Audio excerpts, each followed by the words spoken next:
Appreciate you guys rolling in. My man, one of online camp client, my man Cam's here, Arroyo, in person. Client Jacob is in the building. Plus we have DJ Fury, my man Drew, out of Drew, AJ, my Hadva 13 is in the building. All right, Clam Z20 is in the building. Guys, just roll in. We appreciate you stopping by. Well, we want to dive into this. I have a client, by the way, so we got to get it. So we're going to talk pitching tonight. I'm going to knock the table down. We're going to talk pitching tonight with my man Nelson Figueroa. Now, what's going to happen is we're not going to have questions per se. We're going to have topics. We're going to have topics. Address these topics. But priority is you guys. Facebook land too. Priority is you guys. If you guys have a question, come on in, tune in. We'll give you the answer you're looking for, hopefully. All right? Thumbs up for everybody. Okay, rock and roll. So, Nelson Figueroa. We talked about this earlier. I'm going to let him have his resume or his bio. The man pretty much doing baseball. So why don't you give the folks the Cliff Notes version of that? Yeah, it needs the Cliff Notes version. We only got an hour. So the quick version was drafted in 1995 by the New York Mets out of college, a small Division III school named Brandeis University. Back then, if you went Division III, you probably were not getting signed. That's just the facts of the matter. So you either went a JUCO and try to sign out of a JUCO if you had any talent, or, try to go D1, D2. But D3 usually meant that you were a decent ball player and you're just going to have to figure out, get a scholarship or try and play your baseball to that level. But I've always had a theory that you're only going to be as good as someone else lets you be. So you could be a double-A pitcher if you never get a chance in the big leagues, and you'll never know if you could have been a big league pitcher.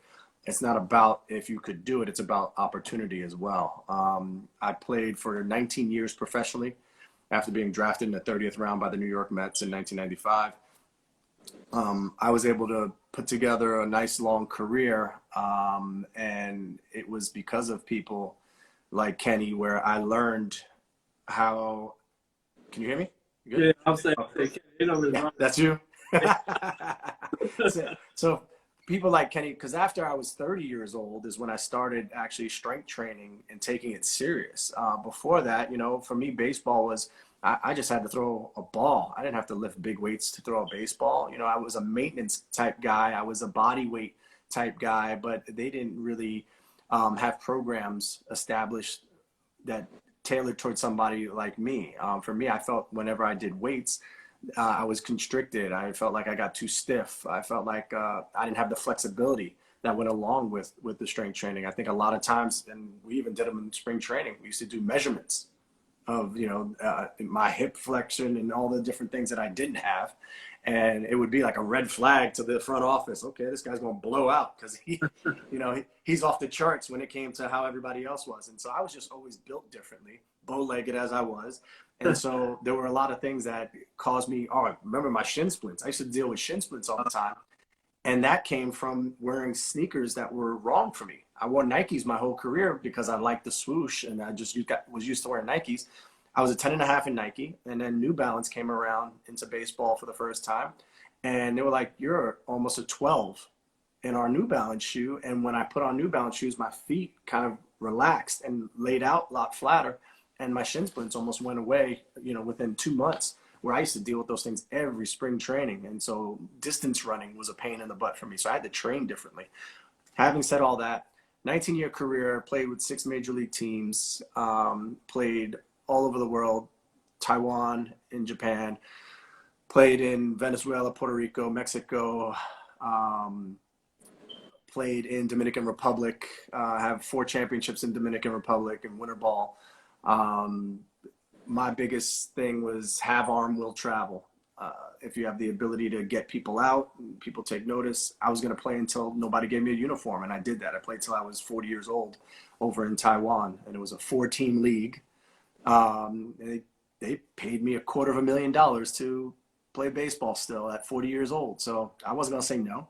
Went out there, did my best that I could. I was still, throwing around 88 to 90 and getting outs. And honestly, like I said before, training with you was the first time that I had a strength trainer who looked more like me. I was skinny. I was 155 pounds when I first got to the big leagues, and everything that they were training me to do was for a pitcher who was a drop and drive guy, a back leg guy, strong legs and strong. And I wasn't that guy. I still have chicken legs. You know, I'm bulked up in the upper body to I'm about 195 pounds. If I could have been this size back then, I would have loved to see what you could have done with me. But I know I placed all my faith in, hey, this is a guy who is tailoring programs specifically for each player.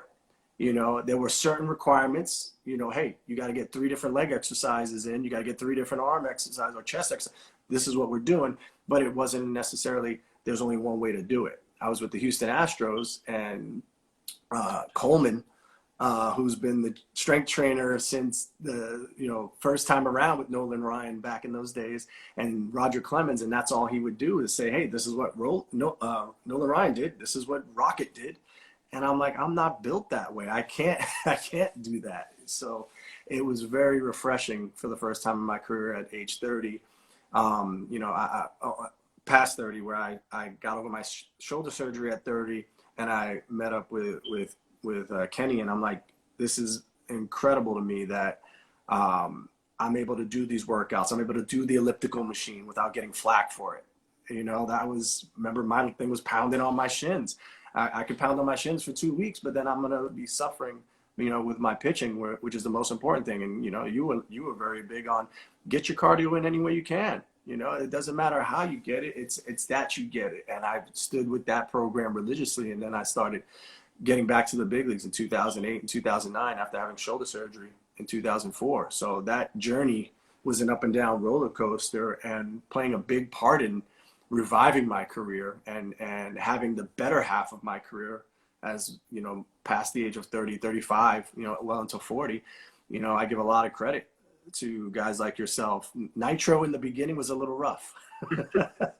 But Nitro, again, was getting into baseball from a football background, and thought, you know, being sports specific and the movements of baseball, that was still kind of a work in progress. I've been with enough organizations to know that. I have a handbook from every organization, and there's not a lot of things that match up, you know, and in this day and age, having a cookie cutter program doesn't work. So you see a lot more individualized programs, and the Mets that second time around were a big proponent of that, and allowing you that flexibility to, hey, he's getting his work in, you know, as long as I could check the box that I'm in the weight room, I'm doing my thing, and I reaped the benefits of it. My lower half was stronger than ever.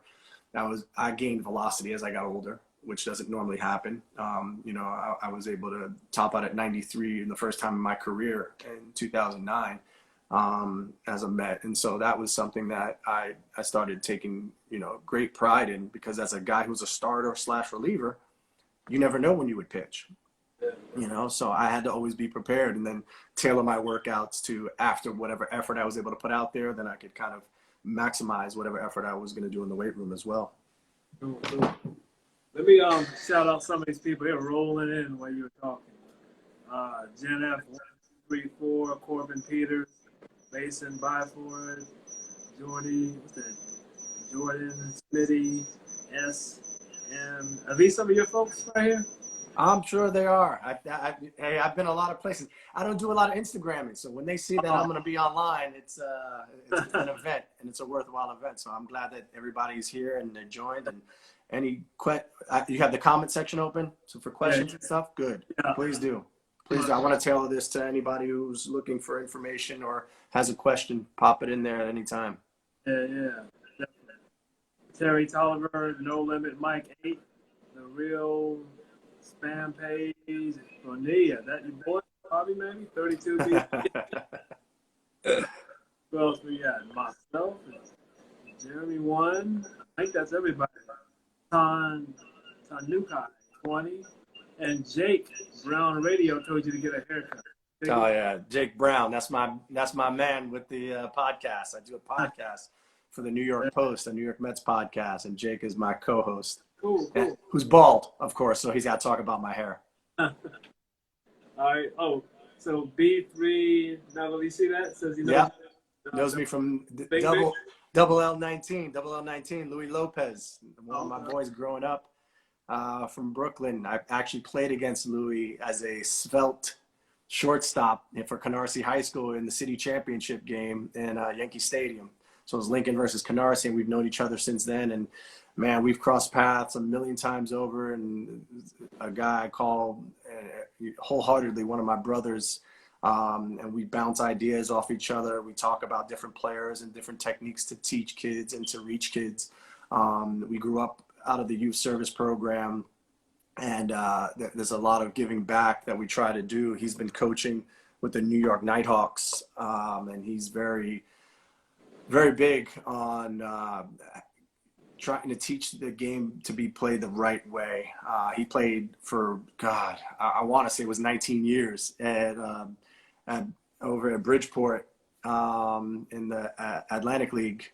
After he got done playing with organized ball and set all the records there. I mean, the guy was a hit machine. So that's my boy, and anybody who's known him and who's been coached under him, they know he's no nonsense, discipline, and tries to get the best out of everyone. Sounds good, my man. Jen and Rob say. Yeah, Jen and Bob. Those are my people. Fantasy campers. We Mets Fantasy Camp. That's another thing I enjoy doing. Going down. There's 24 coaches. Or 24 former players who become coaches. We've got, we do a draft. We evaluate these guys on day one, and then we pick teams, and we're very competitive, man. We go out there, and these guys, they're warriors because they play 7 games in 5 days.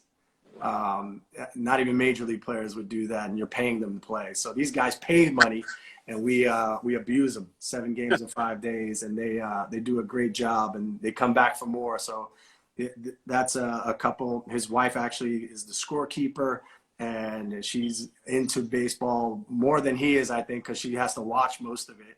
But she lives vicariously through him, and he's a tremendous player himself. So it's been fun to get to know them on a personal level. Good stuff, my man. Good stuff. So I'm going to address it real quick, then we'll get into our topic. So I'm addressing you guys because the floor is always open to you guys. So question comes to mind. We are talking about pitching. Nelson was a pitcher, as he explained earlier. If question comes to mind, just drop it in the comment area. But like I said, we'll see what our topics. So guys like yourself, I like to get into your head, your foundation. So what exactly is your pitching philosophy? Well, my pitching philosophy, number one, is throwing strikes.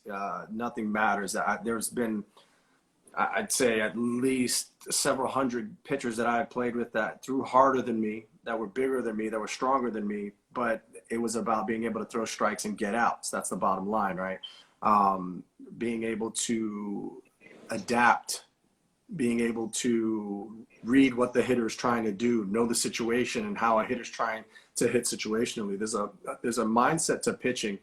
It's not throwing, and I see a lot of that in today's game, but to me, pitching is an art form of when a hitter is looking for A, B, and C, being able to give him X, Y, and Z, and always keep him guessing and not being able to match up, because the art of hitting is timing.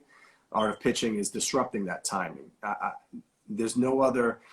One of my kids is in here, Arun, AJ Mahadivan, 13. He's one of the kids I've trained since he was 8 years old. He's 13 now.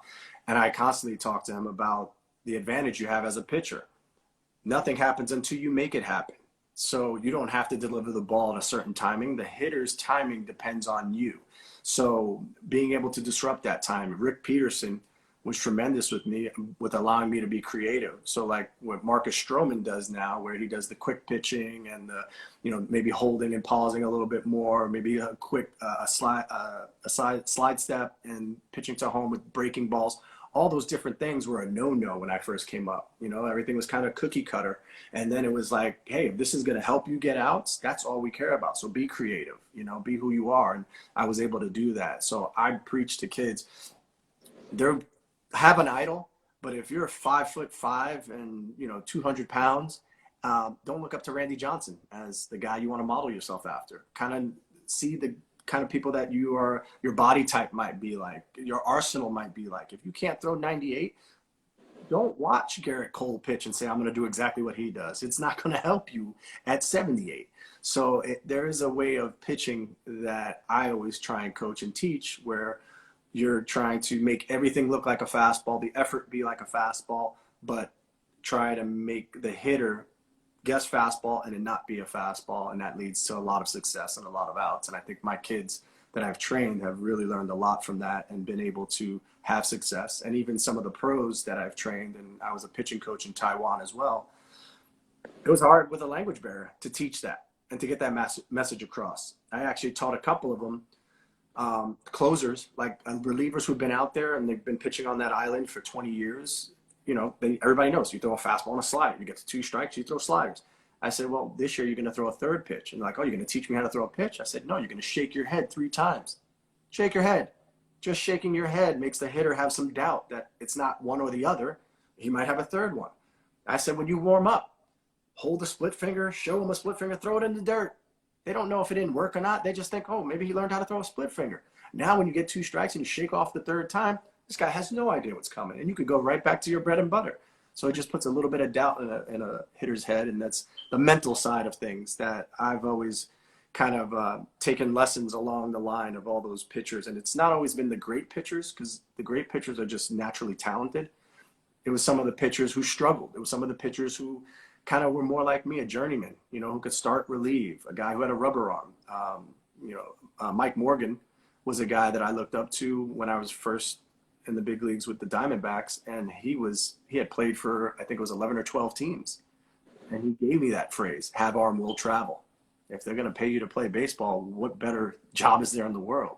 So I always wanted to be constantly learning, adapting, and growing and trying to enhance my game, but realize that there are times that you've got to know your limitations and be able to do more with less.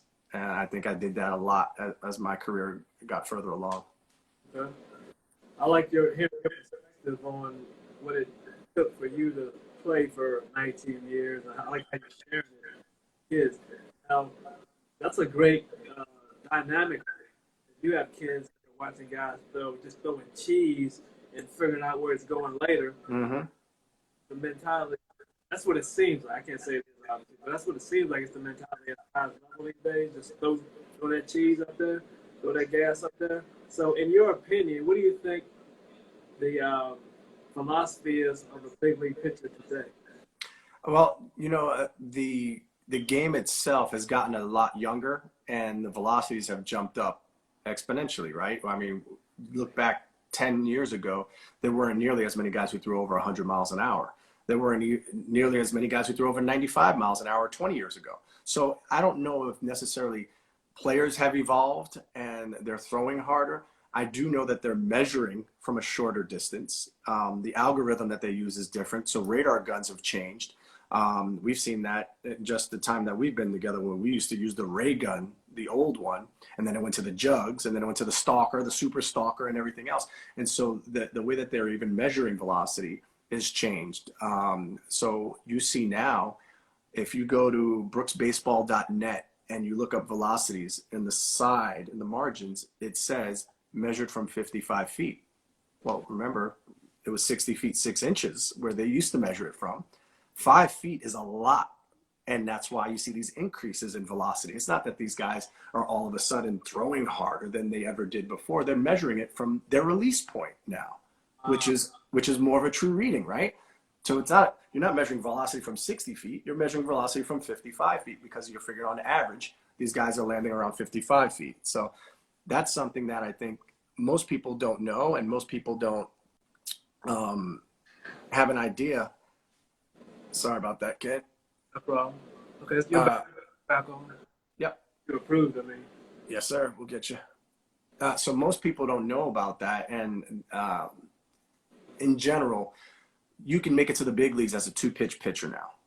So if you have mid-90s fastball with a ball that spins and can stay off the barrel, you can make it to the big leagues. And guys are getting jumped up a lot faster, and they're getting kind of what I call it, they're getting churned through baseball a lot quicker as well. Careers, even in the minor leagues, are very short-lived. You know, there's no more of the guys who kind of a journeyman minor leaguer guy who, you know, can fill a role at AA, AAA, you know, and make a living doing it. They're like, okay, you know, take what we give you or go find a real job. So for a guy like myself in this day and age, I would have been, you know, forced to say, hey, you can take $4,000 a month and pitch in AAA and live in Las Vegas, even though you got a mortgage to pay wherever you're living and you got to now live in New Orleans, or you know, go to independent ball, or get a regular job. So you have to find ways now to stand out because everybody throws mid 90s. Everybody throws a 90-mile-an-hour slider. And so the slowing down of pitches, guys who throw curveballs, guys like Kyle Kendricks, who throws a nasty changeup, those guys really stand out because they're so different. And you're seeing more and more of the mid 90s fastball, 91-mile-an-hour breaking ball. Those guys are starting to get hit harder and harder because hitters are getting used to that. Their timing is dialed in to, you know, mid 90s, and it makes it easier for them. Slowing them down, it's almost comical because now you see position players having to pitch more than ever before, and they get outs easier than the pitchers do. They're lobbing the ball 50 miles an hour and getting out. So I don't recommend lobbing the ball 50 miles an hour, but it has something to do with changing speeds. And so if you're able to change speeds and shifting gears, I talk about two pitchers when I talk about the difference between a pitcher. You can stand DeGrom and Syndergaard side by side, and you watch them throw a bullpen, and you're like, this guy's throwing 100 miles an hour and a 98-mile-an-hour sinker with movement. He has a 93-mile-an-hour slider, and you're thinking, man, he's 6'6" and he's a chiseled god. This is the guy I want to build my team around. And then you see the results of what comes out of it, and not saying that the results are terrible. But then you watch Jacob deGrom pitch, and Jacob deGrom is able to change speeds. He's able to pitch up in the zone, down in the zone, in and out. Syndergaard tends to only be away from a right-handed hitter and, you know, down in the zone because that's what he's taught. Cheese at the knees. Well, hitters are now attacking that bottom part of the zone. So you have to be able to control a different area. They can't control everything, but you're doing yourself a disservice if you're going to keyhole yourself into one area. Syndergaard is NASCAR. Turn the wheel to the left, pedal to the metal as long as you can. Whereas Jacob deGrom is more F1 Monaco, where he can downshift and throw a slow curveball, and then he can upshift and give you a little bit of a cutter, and then a changeup off that cutter and go in a different direction. He can turn left, can turn right, and he can go up and down, and then velocity-wise, he can dial it up to 100. So having the ability to do that makes you a more complete pitcher, and I think that's why you see the last 3 years from Jacob deGrom. There's probably nobody better in all of baseball. Okay. That was a great answer. Now, we have a couple of questions, but guys, I want to come back to this. I want to definitely dive into a little bit more of our baseball topics because you see there's two questions there about the draft league. Let's come back to that. Guys trying to get their name out there. We're definitely going to answer back to those. The next one, it's the foundation of this discussion. You know, you mentioned how the lower half, strengthening your lower half, you know, enhance your career. Well, part of that is athleticism as well. You know? Right. So let's talk about the importance of athleticism. Yeah, athleticism. Well, first of all, be insulted when they say pitchers aren't athletes. Okay. Obviously, you're one of the best athletes on the team. What you really need to realize is that they talk about third baseman's being the hot corner, right? He's in at 90 feet. Well, I'm letting the ball go from 55 feet, and I'm not in a ready position when I'm doing that. So I've got to be an athlete. I have to be athletic. Being able to field your position is a huge element. Being able to just be ready to go from throwing a pitch, landing, and covering first base. Where these guys are world-class speedsters now, trying to beat Billy Hamilton to first base isn't an easy task, but you have to take a quick route, a short route, be athletic, be able to change directions quickly. So there's ways of training your body like we didn't do before, where training your body to just kind of move up and down. So doing tons of squats, but not being able to move side to side, you're doing yourself a disservice. You're making yourself strong and heavy when it comes to, you know, your butt and your quads and your hamstrings. Those are all nice and strong, but you're not able to move side to side. Flexibility is a huge thing as well. I wish I could go back in time and really work on my flexibility from the beginning. I think that would have helped me in a lot of ways because we know it's about storing up that energy and that power and then creating torque.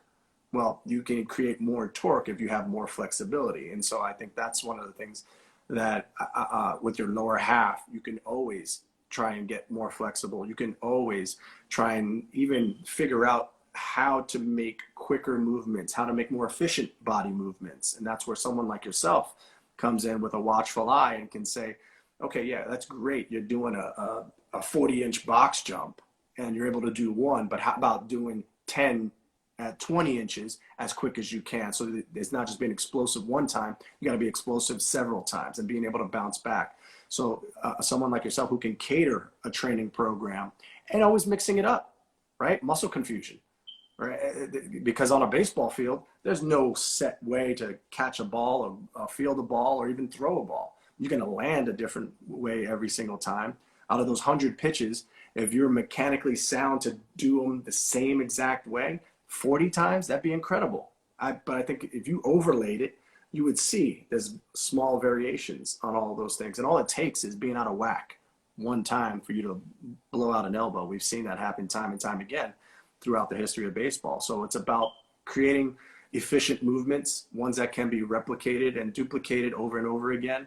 And really something that when you're talking about strength training, I believe in doing it from the bottom up. I'm always light, loose, and using, I like using tubing. I like using baseballs. I just like body movements and range of motion more so than anything, because guys get on those machines and yeah, those machines keep you in a nice 90-90 in your movements, but that's not how we move around a baseball field. 100%, my man. Spoke about flexibility. I want to mention mobility as well and talk to the people about the difference there.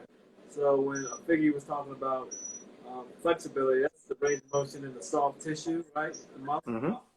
Equally as important is that range of motion at the joint, right? And that's what mobility is. So when we're talking about soft tissue or muscle, the other one flexibility, the other one we're talking about mobility, range of motion at the joint. So I just wanted to touch on that. So the younger guys, high school, college, what do you think they might be missing? The guys who, I don't know, you got that guy who passes the eye test, has the body, but maybe for some reason he can't throw strikes, or he gets lit up when he, what do you think? Mm-hmm. I notice you got to generalize. What do you think in general kids are missing at that young guys? Well, what happens usually is that the guys who are built like those can't miss prospects, they've never failed in their lives.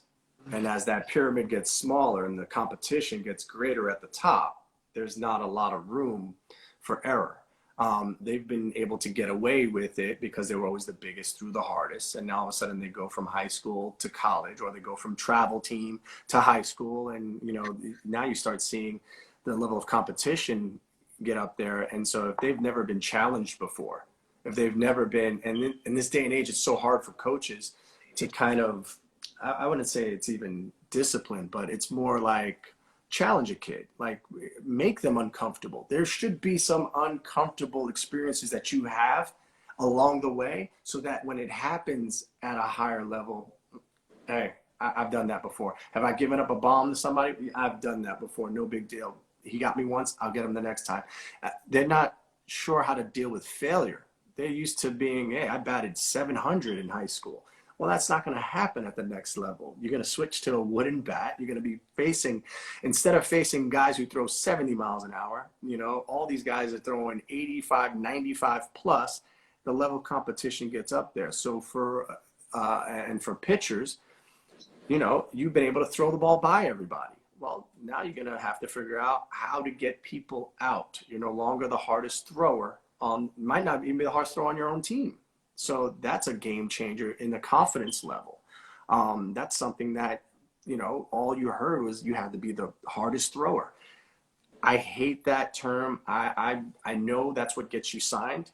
Yes, velocity gets you signed. Rick Peterson used to say it as well. He would say, you won the carnival. Great. Now can you get people out? So he didn't care. Once you signed a professional contract, he didn't care about velocity. What he cared about, can you become a professional glove hitter? So in other words, don't miss your location. Don't miss your spot. Have your effort and your execution be perfect. I don't need the mechanics to be perfect, but I need your execution and effort to be as perfect as possible. And then we trust that whatever pitch we're throwing is going to get the result that we're looking for. It might not always happen, but doesn't mean that it was a bad pitch, right? So there's always the mental side, which is the biggest thing, and it's the toughest thing to train. It's the toughest thing to train by far. I mean, physically, their athletes were way more gifted, got drafted a lot higher, and then you've never heard these people's names, and it's because they can't handle the rise and fall of what goes on, throughout a full season where they're not the man. It's a tough pill to swallow when you're realizing, you look around, you're like, I'm not the man anymore. Now, what do I got to do? Well, it's about adapting, growing, and learning. And sometimes you get those guys who are used to being the loud talkers and the ones and they don't realize it. Sometimes you got to sit down, shut up, and listen and learn. And I was grateful that I was able to do that at a young point in my career. I think you're like one of the first interviews, if not the first, where you would straight attack the mental aspect, you know? It's Kenny, confidence is everything. Confidence is everything. And for me, the best example I can give to any Met fan is, if you don't think it's confidence, Matt Harvey, yes, he suffered some injuries, but he still came back from said injuries. He was still throwing 97 miles an hour with a 91, 92 mile an hour slider. It wasn't 100 and 94, but it was still 97 and 92, things I never had. And the ability to compete with that was still there. And he did it in spring training, and he did it, against maybe some smaller teams at the time. But whenever he had to rise to the occasion, he found excuses about his performances and wasn't focused on, it wasn't necessarily the physical. It wasn't necessarily the actual velocity. It wasn't blaming it on a mechanical thing or coming back from an injury. It was bottom line, hey, I got knocked around and I got booed off the mound and don't know how to get back up. Mike Tyson suffered the same thing when he got knocked out by Buster Douglas. And everything in the ring and outside the ring spiraled at the same time, because these guys aren't used to being at the bottom of the hill again. They're used to always being on top looking down. So it's a very difficult thing to deal with, the mental side of things. And Edwin Diaz dealt with it. He was the best closer in all of baseball. The Mets trade and get him, bring him in as a 24-year-old closer to New York, and he starts blowing saves for the first time. And the fans let him have it. And they let him have it every time he came into a game, whether he threw a pitch or not. He was already getting booed. And that weighs on a kid when he's never had to deal with that before. I think that's something that, as an analyst, when I was on TV doing the games pre and post game, I could speak to. And I even said in an interview about Matt Harvey, I never drove a Maserati. I never dated a supermodel. I never threw a 100-mile-an-hour fastball. But I have been booed off the mound. I have had, my ass handed to me and knocked around. I've had to go and kind of sit there in the shower and think a little bit longer about what's going on with me right now. But I put in the work to try and make sure that night was going to be the worst night of my career and find a way to get back out there. And it became finding positives instead of talking about the negatives. I always try to find the positives of an outing. Could it have been better? Yeah, of course, I could have been perfect, but I'm not perfect. But I'm going to take those positives and keep working on that. I think if you continue to strengthen your strengths and keep them your strengths, then you don't have to worry so much about the weaknesses. We all have weaknesses. You're going to go try and focus on the weaknesses of the things that you can't do, and you're going to start running into trying to balance out this way. And then when you do that, that's when you become just mediocre. And that's what we saw with Matt Harvey. He's, over the last 3 years, has been the worst starting pitcher in all of baseball. And this is the guy who, was crowned king of the city. He got the key to the city, the Dark Knight of Gotham. So this is everything, man. Confidence is everything. And maybe it's the New York in me, but I've always had that swagger of, when I'm on the mound, I'm the best pitcher that's out there that day. The only person I got to beat for me was I got to outperform the other pitcher. I don't got to outperform Jonathan Neese. I don't got to outperform Dylan G. I know they're younger. I know they're talented. I know they're on the prospect list. But every time Nelson Figueroa is on the mound, You're going to see a team have a chance to win. I'm going to see how long I can go in this game before my manager has to make a move. And it's knowing that those things are going to happen that you can't control. Man, I bumped my head against a wall a long time trying to figure out what are they thinking? Why am I getting sent down? You saw me go up and down how many times in 2008 and 9. And, you know, it took several times to sit back and say, you know what? I need to just enjoy the ride. There's nothing I can do. I can't pitch any better. You know, I'm trying to make the most of my opportunities, but whatever opportunities aren't being given to me, I'll keep my nose clean, keep grinding, and be ready for the next opportunity. And so I think that was something that kicked in really after you learn to appreciate that after having surgery and missing 4 years of your career. That was I saw right here, my man Michael Daly, 23, 100%, man, pearl of wisdom. I want to say this. You know, I see that some of my guys here. I do a lot of speed work with guys running the 60. The same thing. You know, 60 is won or lost in the start. When you're on that line, you have to think you have the best start in the state, the best start at this showcase, wherever you are. You have to come out like a crazy dog. Number one, you have to know that you're the best on that line. You know, so that's a direct relationship thing. You got to have that. Oh, without a doubt. You're not going up against Usain Bolt, right? So what are you doing? You're trying to be the best you can be. How can you do that? Well, look, I know all the technical things I've been training to do. I've got to be able to fire when I need to fire. That's what it comes down to. I used to throw bullpens with Rick Peterson all the time, and he literally said to me one game, every week we're preparing filet mignon. He goes, and then we get out here in the game, and I'm seeing spaghetti and meatballs. Why? And it wasn't from my preparation. I realized that my preparation was different because I had Sandy Alomar Jr. catching my bullpens, which was ridiculous in itself. But Sandy Alomar Jr. is catching my bullpens, and Sandy Alomar is setting up on the outside corner, wanted me to backdoor a cutter, then throw a changeup off that, then I throw a fastball up and in, and then I'm moving the ball around, and me and Sandy are in sync.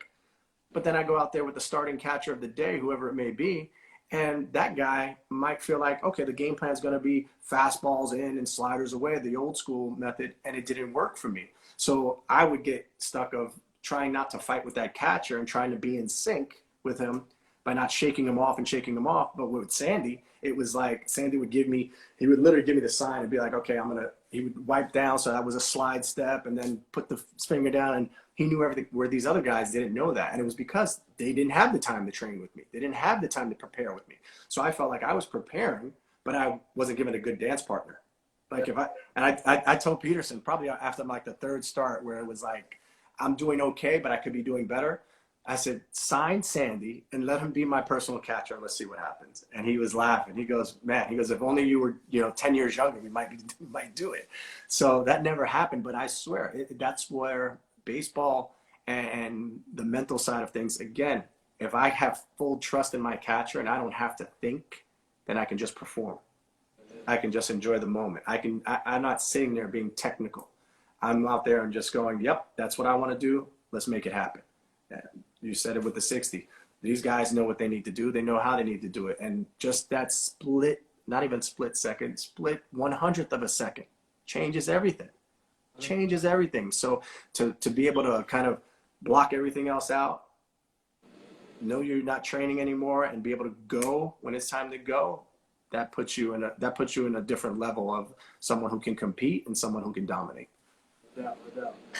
Let me see. I think we shouted out everybody. Well, no, we have some new ones. We have some new folks to join in. I'm going to shout out everybody. My man James E. Jackson's in the building. The Daily Twins. Okay, boys learned how to throw breaking balls real quick. Mom Garo Fig, is that you?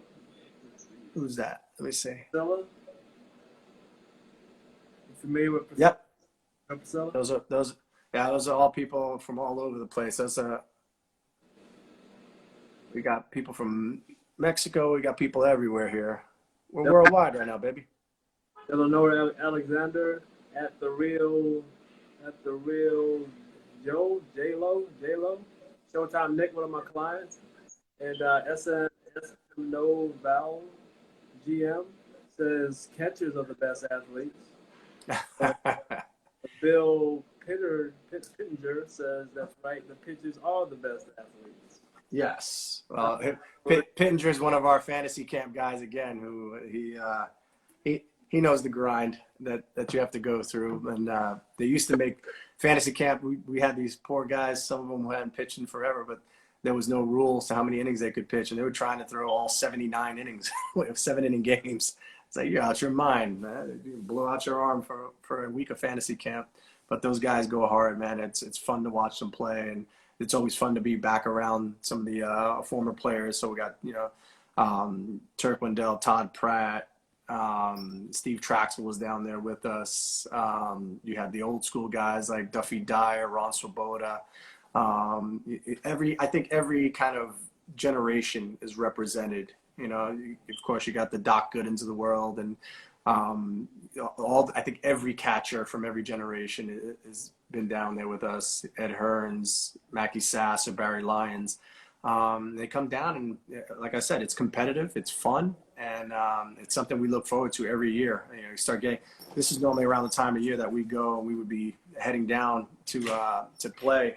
And so now that we're not doing that until November, these guys have a whole year to train, so they better be ready. I don't want to hear anybody's out of shape. Okay, so you had a lot of time indoors and to be working out and getting ready. So we'll see. There's my boy Arun right there. Let me say this: we have a small window, 10 minutes. I want to talk about the importance of routines. I'm always yes. guys to understand. I would love for guys 13 to 14 to start understanding that and start executing their own personal routine right now. If you speak on the importance of your routine, and don't ask these two questions, the MLB question and guy wants to get his name out question. Yeah, so routines are so important because routines help you establish,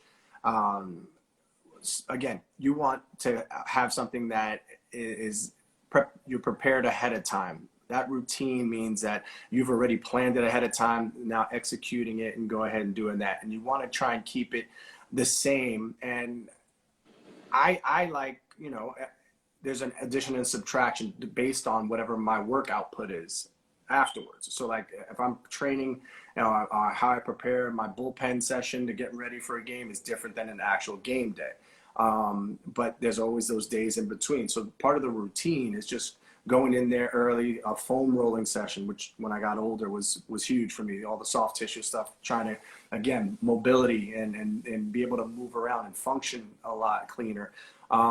Just having your own routine where you go ahead and you do your little extra. There's going to be a set program maybe where you're at if you're with a good program, but there's developing your own routine before you even get started. And there's a routine in every aspect of the game. So the way you go about playing catch, the way you go about throwing, playing flat ground afterwards, the way you go about hitting and you're working off a tee, and then you go and you do some soft toss, and then you work on hitting the ball the other way. That's part of a routine that I've seen major league hitters do for centuries, the way that they prepare and they're going through it and trying to get their hands ready, speed up, maybe use a weighted bat, something a little heavier, then use a lighter bat towards the end. All these different things are part of a routine.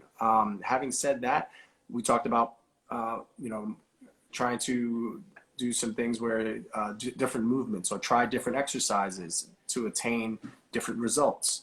You don't want to plateau and just sit there. You want to keep seeing if you can break that plateau. So personal bests are something that you always kind of look forward to. But for a sport like baseball, because it's such a grind, a long season, you're looking at maintenance mainly. Like during the season, you can't be trying to max out CrossFit style, throwing the bar around and seeing how many pull-ups you can do.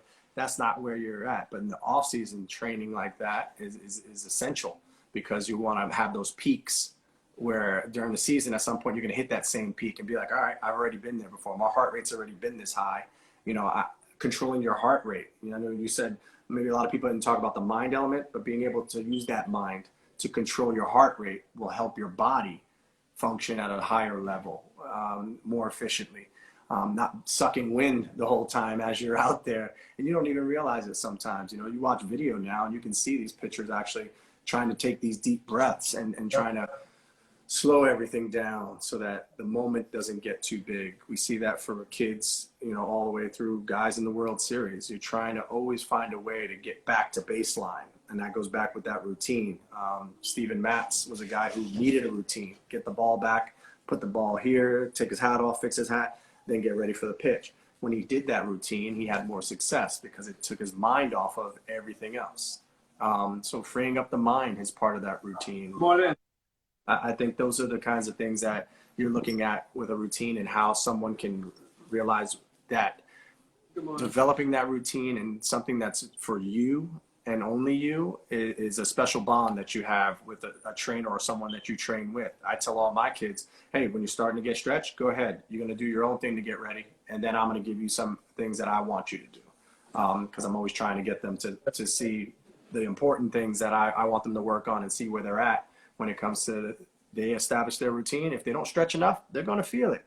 You know, so it's a live and learn in the off season, but when it's time to the season and focusing on task at hand, you want to have established that routine in the off season and take it and be as prepared as possible moving forward.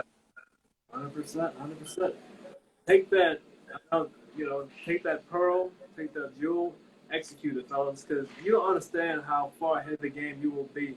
And, you know, the kids you work with, you know, from 13, whatever, if you were on a program, started to understand your body, even start to understand the game. You know, An example I always use is the outfield. Your coach is going to come out the dugout, point you around. Be that guy that already knows what's happening, already knows where you need to position for this particular battle. Make that change. Again, when you learn that baseball game, like you learn your body, man, you were so far ahead of the game. You know? Yep. Yeah, that's a game change. That's a game changer. When you can get the mind and body to work in that synergy, and there's that happy zone, that bliss in the middle where you're sitting there, and it becomes, I love, it's not a muscle memory thing. It's really just about creating, what do they say? Luck is when preparation meets opportunity. It's creating your own luck. All right. There's things that you can't control in this game. You can make great pitches. You can make terrible pitches. I can throw the ball right down the middle with Albert Pujols with bases loaded, and you can hit a rocket right at somebody. Right. But I'm trying to create my own luck as much as possible, because maybe I set him up the pitch before by slowing him down with a slow breaking ball. Now I sped him up with a fastball and he just missed it. I don't care if he just misses it or not. An out's an out. Right. So I truly believe in that preparation meets opportunity, create your own luck. Let's answer those two questions really quick, and we might have a couple of minutes to continue. Okay. 56 right now. What do we got? So it is the Major League Draft League. Somebody wanted to know your thoughts on that. The Draft League. Yeah, it's a difficult time with everything going on with COVID and how players, you know, once you get past 5 rounds, you have to take $20,000 and sign or not. Remember, I signed for $2,500, so $20,000 would have been an improvement. I think, you know, you have to see where you're at. It's hard even for Major League Baseball because there's no minor leagues. So you're drafting kids and you're not seeing what they're able to do right away. They're going out and they're trying to train, and they spent the whole year. I talked to a lot of guys who spent the whole year of just, you know, playing catch, working out, throwing bullpens.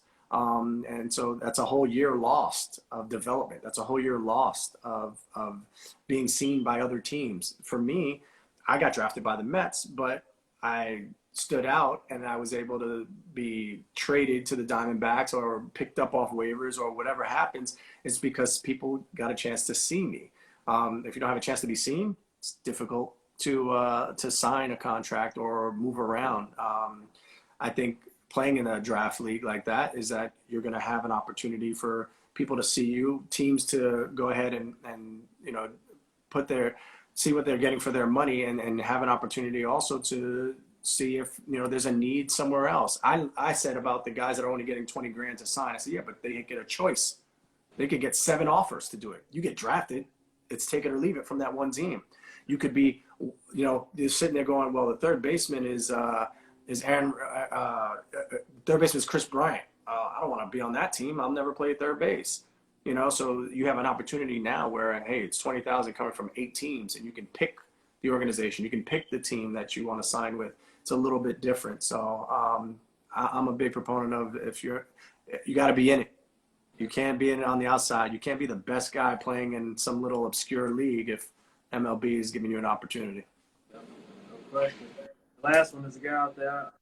Kind of lost the position on the names here or the comments. I wanted to know what does he have to do to get his name out there. I'm gonna try to find you guys. Sorry about the scrolling. I'm gonna try to find you.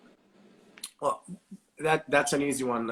I opened up by saying Division III guys back when I played weren't seen much. Scouts weren't wasting their time with a Division III pitcher. There's a reason he was in Division III. Division III players there for a reason because they can't hack it at the Division I level. So it's like, why even bother, right? Well, it's different now because you can go to any school in the country and you can show radar gun readings. You can show Rapsodo numbers. You can show all these different metrics and all these different analytics that are being used throughout the game and put it on the internet, put it on Instagram, put it on Facebook, put it on Twitter. And all of a sudden you're going to see people see you and they'll reach out and they'll retweet a team. And we saw a guy from the Oakland A's who the guy was throwing 96 at the speed pitch and wound up signing a pro contract. So there's right now it's such a different era where if you can pitch and you can perhaps play at the next level, you don't have to be in a certain school to do it. You could be anywhere and you could play for any team. And as long as you're able to back up whatever numbers it is that you're putting out there and some scout goes and sees you, then you're going to have an opportunity. So it's a different age. Use social media. Use social media in a big way to promote yourself. Self-promotion is huge. But you got to also try and stand out. There's going to be a lot of people doing the same exact thing, uncommitted, left-handed pitcher, throws between this, and this, and this, and that. Maybe do a little highlight video, put it to music, do something where, something different, you'll stand out. I think being able to advertise yourself has never been easier. And your reach could be far-reaching.